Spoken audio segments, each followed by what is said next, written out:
السلام علیکم ورحمۃ اللہ وبرکاتہ۔ میں بسمہ صابر چودھری اور آپ دیکھ رہے ہیں بسمہ صابر آفیشیل۔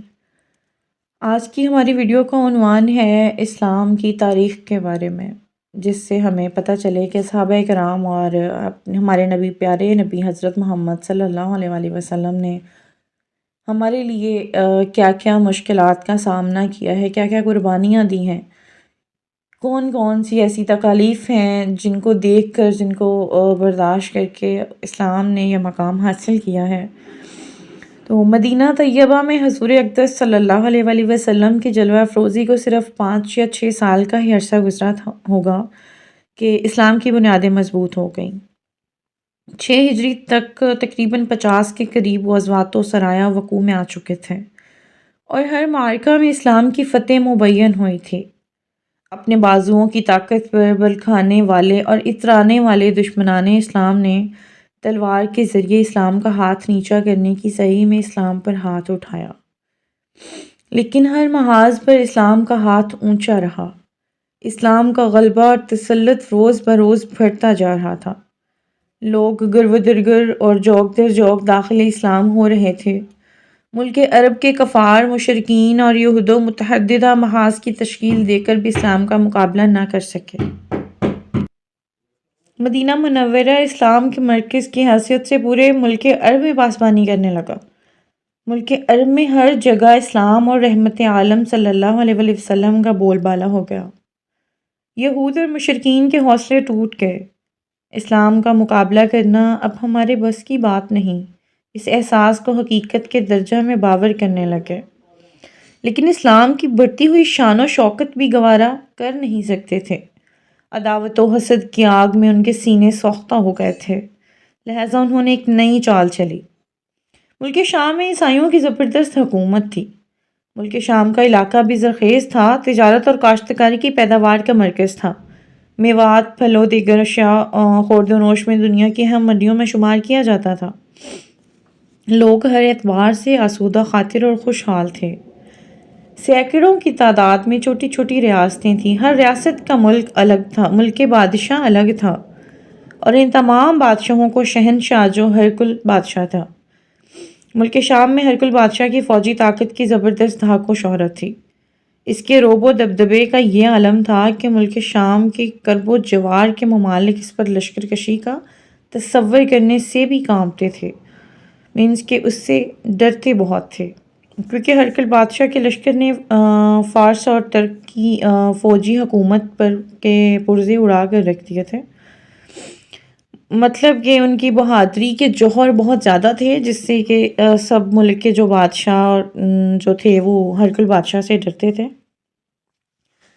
ملک عرب کے مشرکین اور یہود کے ملک شام میں تجارتی اور اقتصادی مراسم و تعلقات تھے، کیونکہ ملک عرب اور ملک شام کی سرحدیں ایک دوسرے سے ملتی ہیں۔ علاوہ ازیں ملک عرب کے اکثر مقامات میں ملک شام سے تجارتی سامان کثیر تعداد میں ایکسپورٹ ہوتا تھا۔ دونوں ممالک کے تجارت گاہیں بزنس ٹور کی وجہ سے ایک دوسرے کے کانٹریکٹ میں آتے تھے۔ ملک عرب میں تجارت کی باغ ڈور اور مارکیٹ کفار و یہود کے زیر تسلط ہونے کی وجہ سے ملک شام میں ان کی اور یہاں رومیوں کی آمد و رفت زیادہ تھی۔ ملک عرب کے کفار و یہود نے ایک نئی سازش کا اختراع کیا اور اسلام کے خلاف عیسائیوں کو بھڑکانا شروع کیا۔ ہرکل بادشاہوں کو اسلام کی بڑھتی ہوئی طاقت کا خوف دلایا اور یہاں تک ڈرایا کہ اگر مسلمانوں کے بڑھتے ہوئے قدموں کو ابھی نہ روکا گیا تو عنقریب وہ وقت آنے والا ہے کہ مسلمان جزیرۃ العرب کی سرحدیں پھلانگ کر ملک شام کو تخت و تاراج کرنے پہ پہنچیں گے۔ کہ جب وہ خود کچھ نہیں کر سکے، خود ان کے ڈر کی وجہ سے وہ ٹانگیں کانپنا شروع ہو گئیں، تو انہوں نے پھر عیسائیوں کا سہارا لیا۔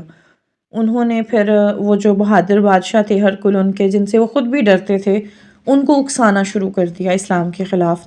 ویسے تو وہ چپ ہی بیٹھے تھے، تو انہوں نے جب خود کچھ کر نہیں سکے تو انہوں نے ان کا سہارا لیا، کہ ان کے کندھے پہ بندوق رکھ کے چلانے کی کوشش کی، ہرکل بادشاہ کو بھڑکانا شروع کیا اسلام کے خلاف کہ جی اگر آپ نے ابھی کچھ نہ کیا نا تو مسلمان جزیرۃ العرب کی سرحدیں پھلانگ کر ملک شام کو تاخت و تاراج کرنے پہ پہنچیں گے، وہ ملک شام پر قابض ہو جائیں گے۔ تم کو محکوم بنا کر رکھیں گے، مینس کہ اسے ڈرایا کہ تمہیں وہ پھر اپنے حکم کے نیچے دبائیں گے، تمہیں محکوم بنا لیں گے کہ ہم تو کچھ نہیں کر سکے۔ انہوں نے یہ نہیں واضح کیا کہ تم پر خطرہ ہے، تم اٹھو اپنے حق کے لیے، تو وہ تم پر حکمرانی کریں گے۔ غرض کہ عیسائی سلطنت کو ذہنی طور پر مسلمانوں کی دعوت پر اکسا دیا، یعنی انہوں نے اتنا زیادہ اکسایا کہ وہ اپنے دماغ میں سوچنے پہ بھی مجبور ہو گئے کہ ہاں یہ صحیح کہہ رہے ہیں کہ مسلمان شام پر پہنچ گئے، اگر ملک شام تک یہاں تک عبور کر چکے ہیں تو ملک شام تک پہنچ کے پھر ہمیں بھی محکوم بنا لیں گے، ہم پر اپنا حکم چلائیں گے۔ ملک عرب کے کفار اور یہود نے ملک شام کے ساتھ اپنے تجارتی روابط کا ناجائز فائدہ اٹھاتے ہوئے ملک شام کے شہر بصرہ کو گورنر تک رسائی حاصل کر لی اور بصرہ کے گورنر کے کان بھرنے شروع کر دیا۔ ہمدردی اور خیرخواہی کا لبادہ اوڑھ کر اسلامی دشمنی کا مقصد اصلی پورا کرنے کے لیے پکے اور مصمم ارادے سے اپنی تحریک جاری رکھی۔ وہ لوگ یہ سب کرتے ہیں جو خود کچھ کر نہیں سکتے، ڈر کے مارے، تو وہ پھر لوگوں کا سہارا لیتے ہیں۔ وہ اپنائیت کا لبادہ اوڑھتے ہیں، اپنائیت کا لبادہ اوڑھ کر دشمنوں سے ہاتھ ملا کر ان کو آگے کرتے ہیں، ان کے کندھے پہ بندوق رکھ کے چلاتے ہیں۔ اچھا، اس دوران 7 ہجری میں غزوہ خیبر کا معرکہ ہوا۔ خیبر کا قلعہ یہودیوں کا مرکز تھا۔ خیبر 8 قلعوں کے مجموعہ کا نام ہے۔ خیبر ایک بڑے شہر کا نام ہے۔ اس کے 8 قلعے تھے اور ان کے مختلف نام ہیں، جو کہ امیر المومنین سیدنا مولا علی رضی اللہ عنہ کے شجاعت و قوت کا واقعہ مشہور ہے کہ آپ نے قلعہ کا دروازہ اکھاڑ کر اس کی ڈھال بنا کر جنگ لڑے تھے۔ وہ آہنی دروازہ قلعہ غموز کا تھا۔ ملک عرب میں یہودیوں کی آبادی خیبر میں بکثرت آباد تھی، لیکن 7 ہجری میں خیبر کی فتح نے ملک کے عرب کے یہودیوں کی کمریں توڑ دیں، لہذا اب ان کی تمام توجہات ملک شام کی عیسائی سلطنت کو اسلام کے خلاف ورگلانے کی طرف تھی۔ ملک عرب کے یہود کی مقام خیبر میں شکست فاش نے کفار اور مشرکین کے بھی حوصلے پست کر دیے، لہذا وہ بھی ملک شام کی عیسائی سلطنت کو اپنی امیدگاہ کی حیثیت سے دیکھنے لگے۔ مینس کہ وہ جب سب کو شکست مل گئی، وہ سب اپنی اپنی کوششیں آزما کے دیکھ لیے، بیٹھ گئے، تو انہیں پھر وہ ہرقل بادشاہ کی سلطنت تھی، وہ آخری نظر آ رہی تھی کہ جو ان کا آسرا تھی، جو کہ اسلام کے خلاف وہ کھڑا کر سکتے تھے، ان کو بہکا کر اپنی طرف کر کے ان کو پھر ان کی بے بسی کا احساس دلا کے انہوں نے اپنے مقصد میں کامیاب ہونے کی کوشش کی۔ تو ملک عرب کے کفار و یہود ہر ممکن کوشش کرتے تھے کہ کسی بہانے سے ملک شام کی عیسائی حکومت کو اسلام سے بڑھا دیا جائے، تاکہ وہ دور سے تماشا دیکھتے رہیں اور اپنی شکستوں کا انتقام لینے کا اطمینان حاصل کریں، اور ان کی دلی خواہش پوری ہو گئی۔ کچھ ایسے حالات رونما ہوئے کہ رحمت عالم صلی اللہ علیہ وسلم کی ظاہری حیات طیبہ میں ملک شام کی عیسائی سلطنت اور اسلام کے درمیان جنگ کا دروازہ کھل گیا۔ 8 ہجری میں جنگ موتا ہوئی اور 9 ہجری میں غزوہ تبوک وقوع میں آیا۔ ملک شام کی حکومت کو سلطنت روم کہا جاتا تھا۔ وہاں کے بادشاہ کو کیسر روم کے لقب سے پکارا جاتا تھا۔ اس وقت جو کیسر روم تھا اس کا نام ہرقل تھا۔ ہرقل وہ سب سے پہلا بادشاہ ہے جس نے سکہ اور اشرفیاں بنائیں اور دیناروں پر حکومت کا ٹھپا لگایا۔ ہرقل بادشاہ کی حکومت کا کیپٹل ملک شام کا مضبوط قلعہ والا شہر حمص تھا۔ بعد میں شہر نطاکیہ کو دارالسلطنت بنایا گیا، کیپٹل بنایا گیا۔ حالانکہ ہرقل بادشاہ ملک شام کے شہر استنبول کا باشندہ تھا، اس کا آبائی مکان وہیں تھا۔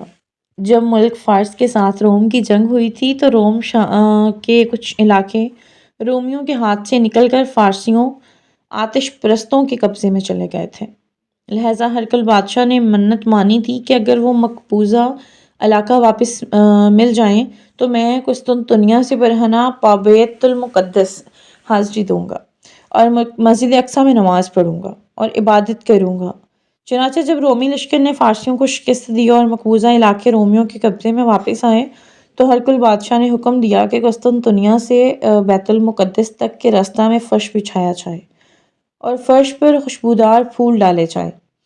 ہرقل بادشاہ کے حکم کی تعمیل کی گئی اور وہ پھولوں پر پاؤں رکھتا ہوا بیت المقدس گیا اور اپنی منت پوری کی۔ ہرکل بادشاہ جب بیت المقدس میں تھا تو ایک رات اس نے ستاروں کی روش، فلکی اثرات اور نتائج پر غور کیا۔ علم نجوم و زیجات کے ذریعے اس نے معلوم کر لیا، ایسٹرونومی کے ذریعے اس نے معلوم کر لیا کہ اس کی ذات اور سلطنت میں تغیر و تبدل واقع ہوگا۔ لہذے وہ مغموم ہو کر گہری سوچ و فکر میں ڈوب گیا، اور اس کے مصاحبوں نے پوچھا کہ کیا بات ہے، کیا آپ کو مقدر اور غمگین دیکھ رہے ہیں؟ اس کی وجہ کیا ہے؟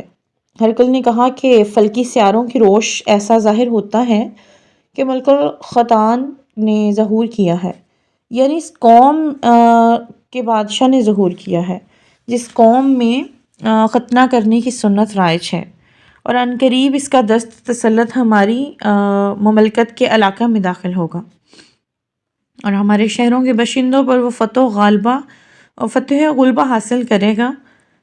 تو اے میرے ساتھیوں یا سپاہیوں، مجھے بتاؤ کہ ایسی کون سی قوم ہے جس میں ختنہ کرنے کی سنت ہے؟ لوگوں نے بتایا کہ ملک عرب میں ایک شخص ظاہر ہوا ہے جس کے عجیب و غریب احوال کی اطلاعیں آ رہی ہیں۔ لوگ کہتے ہیں کہ وہ نبی آخر الزمان صلی اللہ علیہ وآلہ وسلم ہیں، اور ہم کو بتحقیق معلوم ہوا ہے کہ وہ شخص مختون ہے، یعنی ختنہ کٹے ہوئے ہیں۔ ہرکل نے کہا کہ ستاروں کی رہنمائی سے مجھ پر جو منکشف ہوا ہے، جو واضح ہوا ہے، جس جماعت کے بادشاہ کے ظہور کا پتہ چلا ہے، وہ یہی جماعت ہے۔ اسی وقت سے ہرکل بادشاہ کو ملک شام میں اسلام کے تسلط کی فکر لاحق ہو گئی، لہذا اس نے دفاعی اقدام کی پیروی شروع کر دی۔